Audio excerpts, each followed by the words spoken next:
नमस्कार, मैं डॉक्टर राजीव बेदी हूँ। मैं मेडिकल ऑन्कोलॉजिस्ट हूँ फोर्टिस में और मैं पिछले 25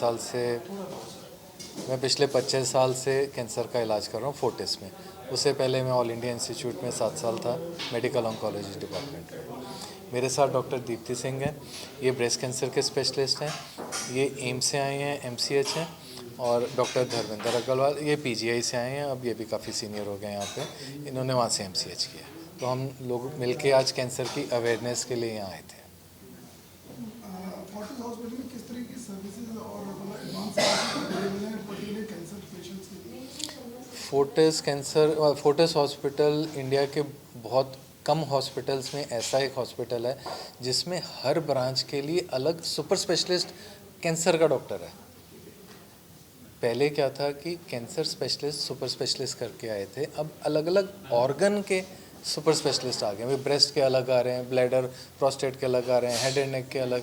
तो पहले से अब में इतनी एडवांसेस हो गई हैं कि एक अलग अलग फील्ड के अलग अलग सुपर स्पेशलिस्ट हैं और उनका पूरा कंबाइंड हमारी एक टीम है जो मिलकर कैंसर के पेशेंट्स को ट्रीट करती है। तो सर मतलब इसमें कितना स्पीड अप हुआ है कि कैंसर का पेशेंट कोई आया तो उसको कितने टाइम तक रिलीफ मिल जाता है मैक्सिमम? ये सब डिपेंड करता है कि स्टेज क्या है। जैसे अर्ली स्टेज है तो उसमें जैसे पेशेंट आता है, पहला काम आपका होता है कि उसकी स्टेजिंग करो और डायग्नोसिस को कंफर्म करो। प्लस ये देखो कि पेशेंट को रिक्वायर्ड क्या है ट्रीटमेंट। सपोज़ सर्जरी और टारगेटेड थेरेपी है तो एक ऑपरेशन होगा और एक टैबलेट लग जाएगी, चलता रहेगा। सर्जरी में कितने दिन लगे? 2 दिन या 3 दिन हॉस्पिटल में, क्योंकि रोबोटिक सर्जरीज़ या जो अभी एडवांस सर्जरीज़ हैं ज़्यादा नहीं रुकना पड़ता। और टैबलेट्स लग गई हैं तो ओपीडी में ही आना है, हो गए फ्री। वर्सेस स्टेज 4 कैंसर है और ऑर्गन्स ख़राब हैं और बहुत प्रॉब्लम्स हैं जिनकी बार बार एडमिशन्स हो रही हैं, बार बार थेरेपीज़ लग रही हैं। तो ये एक बहुत वेरिड चीज़ होगी डिपेंडिंग अपॉन की टाइप ऑफ कैंसर क्या है। जैसे अभी रोबोटिक सर्जरी आई है कैंसर के लिए तो उसमें सक्सेस रेशो क्या रहा है सर कि मतलब देखिए, रोबोटिक सर्जरी का ऐसा सक्सेस रेट जो है वो बहुत हाई है। दैट मीन्स कि अगर हमारा जो स्टेज है कैंसर का वो सही है और वो सर्जिकल स्टेज है, यानी कि उसको सर्जरी से क्योर किया जा सकता है, तो ऐसा बहुत रेयरली ही होता है कि सर्जरी के रोबोटिक्स से अगर हम परफॉर्म कर रहे हो तो उसमें कोई प्रॉब्लम आए। इन my experience I would say कि रोबोटिक सर्जरी का आज तक हमने कोई सिंगल केस भी ऐसा नहीं देखा है जिसमें हमें उनको ओपन सर्जरी में कन्वर्ट करना पड़ा हो या रोबोटिक हम परफॉर्म ना कर पाए हों। ऐसा कोई सिंगल केस भी इतने लंबे टाइम में हमारे पास आई थिंक 8 से 9 साल से रोबोटिक सर्जरी है, ऐसे केसेस नहीं रहे हैं। कैंसर का जो ट्रीटमेंट है वो स्टेज पे डिपेंड करता है।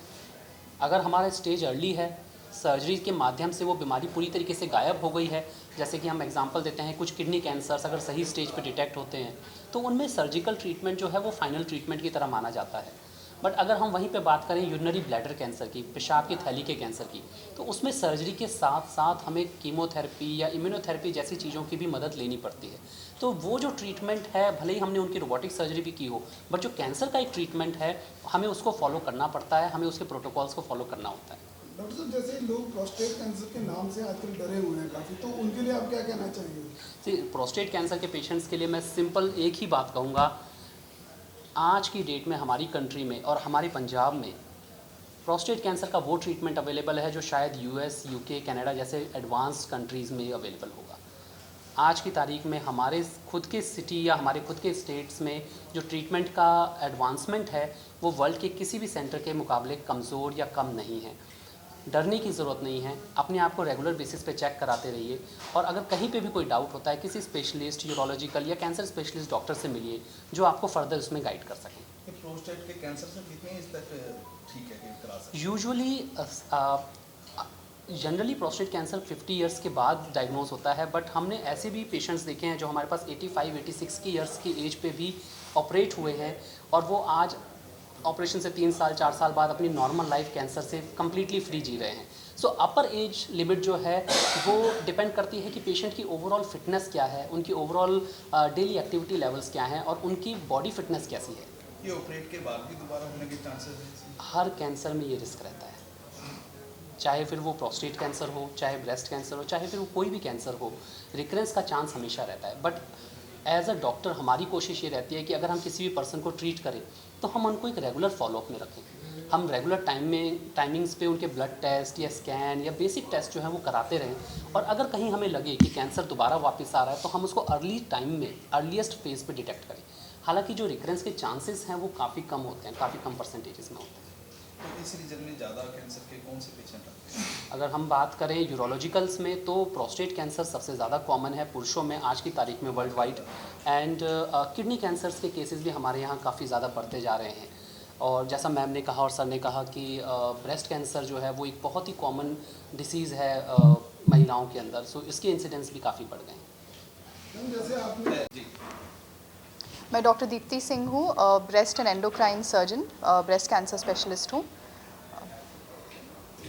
मैम जैसे एक ब्रेस्ट कैंसर पेशेंट अगर कोई रिकवरी कर रहा है क्या प्रिकॉशंस लें अपने आप को, उसके बाद क्या वो अवॉइड करें, क्या वो चीज़ करें कि उनको रिपीट मतलब फ्रिक्वेंटली नहीं हो, क्या उनको रिलैक्सेशन हो ट्रीटमेंट के बाद?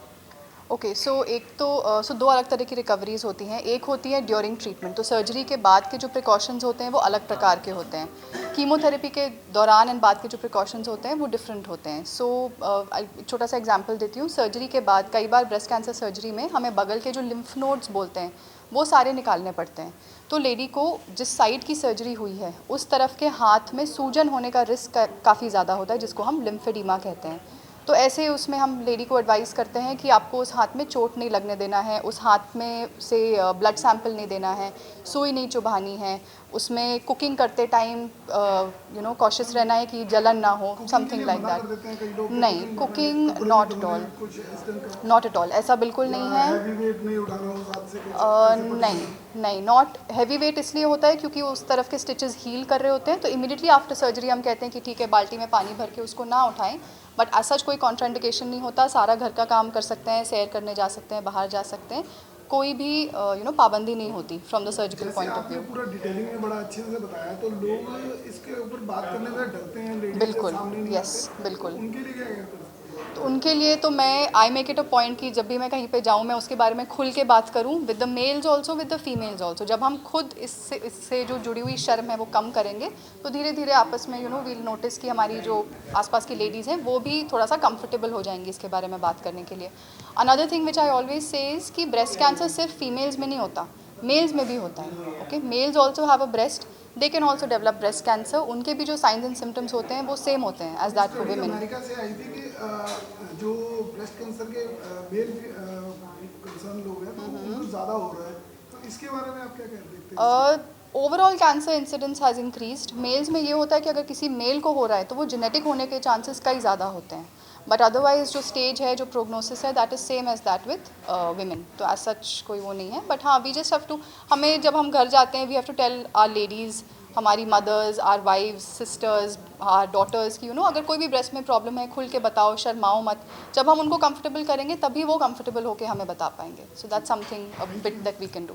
Thank you.